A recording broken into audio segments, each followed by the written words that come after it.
The Chief Executive Officer of the Stock Exchange, Mr. Oscar Onyema, joins us now to respond to some of these developments and other initiatives of the exchange in the COVID-19 era.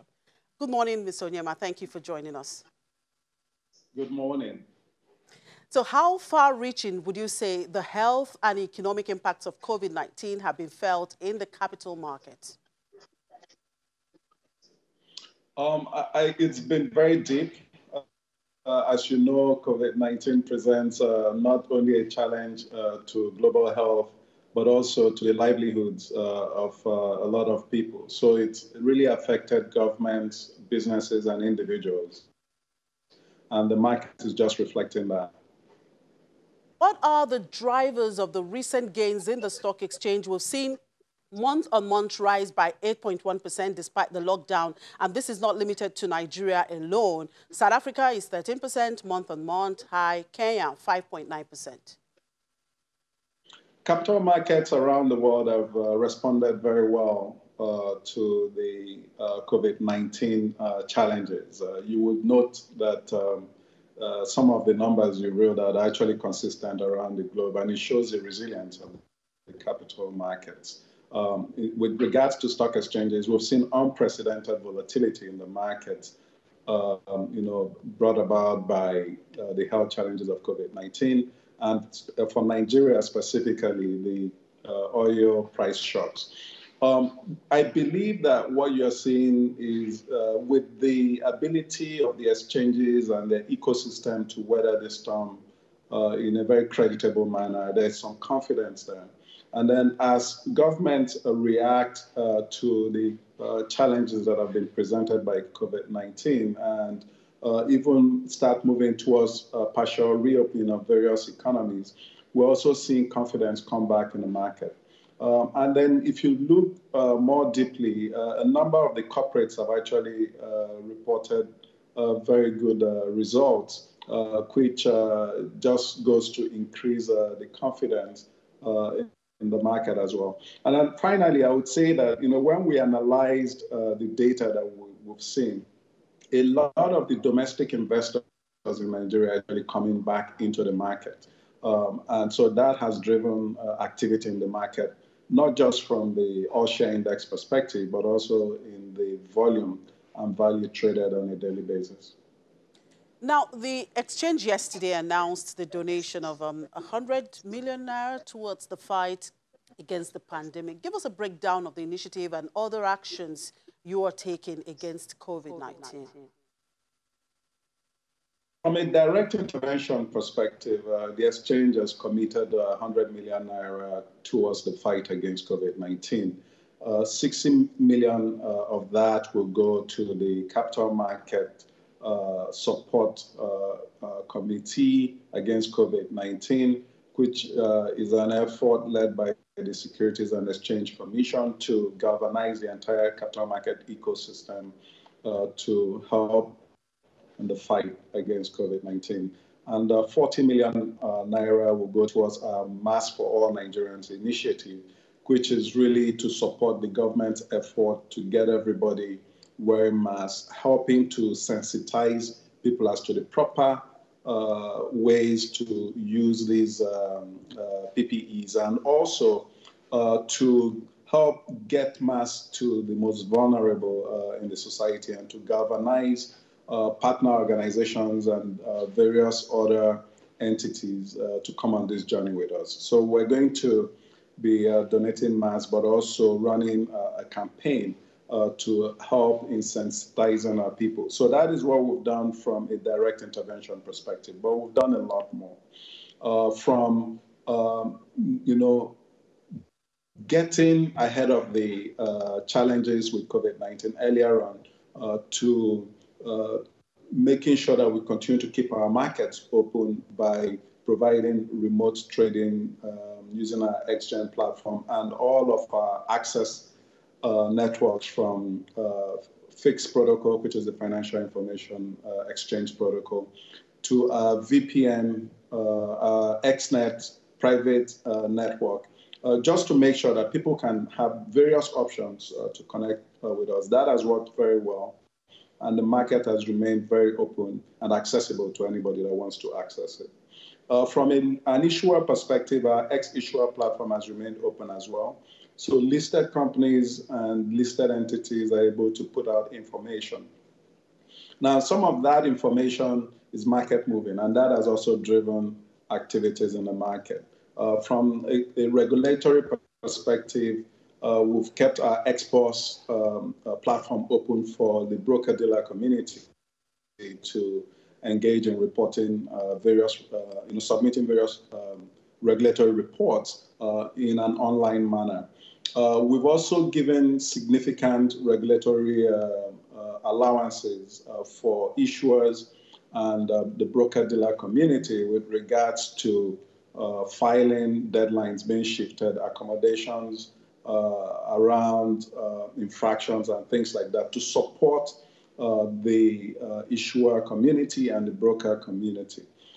Finally, we've also engaged with policymakers and regulators to coordinate our response around addressing some of the issues that COVID-19 threw up with regards to the capital markets, from holding of AGMs in a virtual way.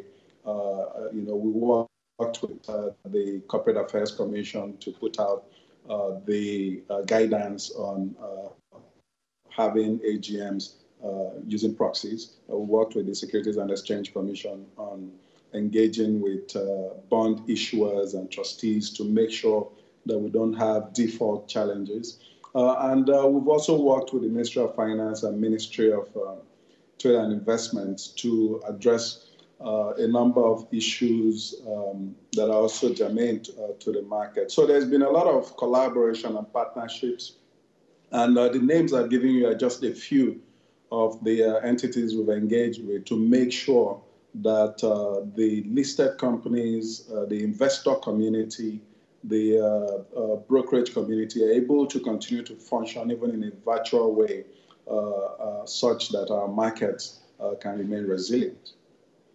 How is the NSE promoting corporate citizenship in the capital market ecosystem at this time when increased corporate responsibility is crucial? Like I mentioned, we do have a program that we're driving. We invite various people that are well-meaning and want to support this fight against COVID-19 to join us in that effort. We think that, it would take at least 400 million masks to cover the whole country. And that is, every individual having two, which is not nearly enough. So it's going to be a concerted effort by everybody to make sure that we get everybody using masks and using them appropriately. We think the ways to do that is to use masks when we're in public, to enlighten the public in using multiple channels, and to get those masks to the very vulnerable communities across the country that may not have access to this mass. There are any opportunities for global collaboration that you may be considering in view of this pandemic? Right now, from a global perspective, we've worked very closely with the World Federation of Exchanges, which has acted as an information clearinghouse for the various exchanges around the world. So we're taking best practices in terms of how exchanges can intervene to support their domestic economies during this challenging time. So that collaboration is already going on. We're also looking at product development. What kinds of products can we introduce into the market to help alleviate some of the challenges that COVID-19 has thrown up? So a lot of companies are going to need one form of financing or another. A number of the governments and government entities are also going to need financing. And so how can we support raising of financing when you've limited person-to-person contact from a physical perspective? And so some of those efforts require domestic and international collaborations, and we're doing all of that. Now, where does the COVID-19 disruption leave the capital market community with the demutualization timetable of the stock exchange? We had a very successful court-ordered meeting and extraordinary general meeting on March 3rd, where we received unanimous vote to move forward with demutualization effort. Post that vote, the process is that you go back with the records of the meeting to the CSC, to the CSC to get certified true copies. We've sent those to SEC. SEC has given us an approval, and we're back to the courts to get a court sanction. Unfortunately, with COVID-19 and the lockdown, the courts stopped sitting for a while, and so that has been delayed. But with the reopening of courts, we're hoping that we would be able to get that court sanction by the end of May, and then we'll go back to the CAC and the SEC to get final approvals.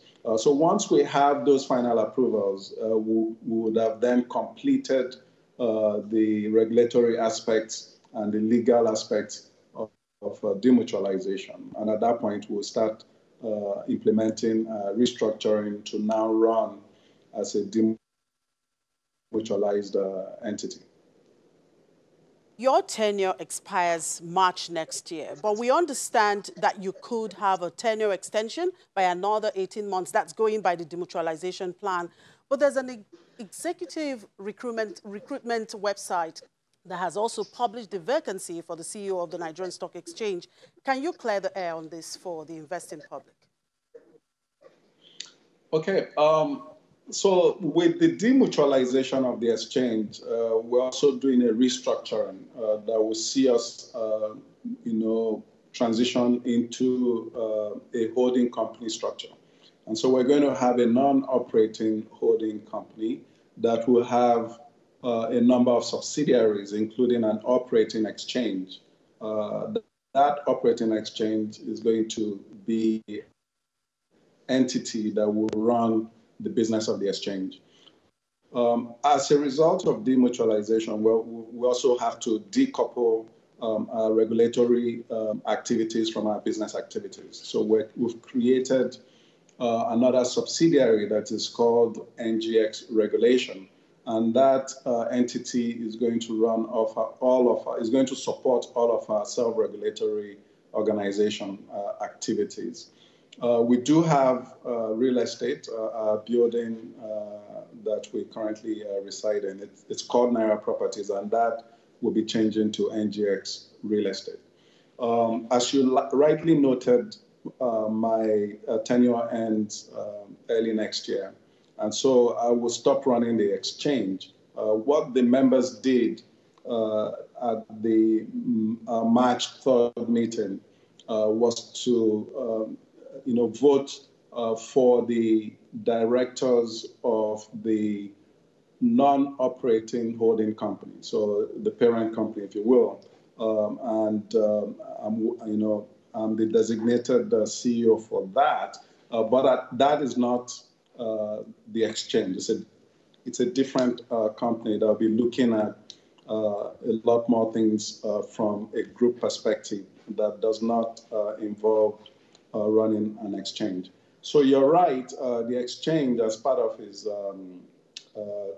transition into a demutualized entity, is running a very transparent effort to recruit an experienced CEO that will run the operating exchange.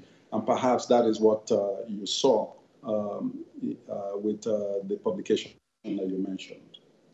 All right, thank you very much for that clarity there, Mr. Oscar Onyema, the Chief Executive Officer of the Nigerian Stock Exchange. Thank you for your time. Thank you very much.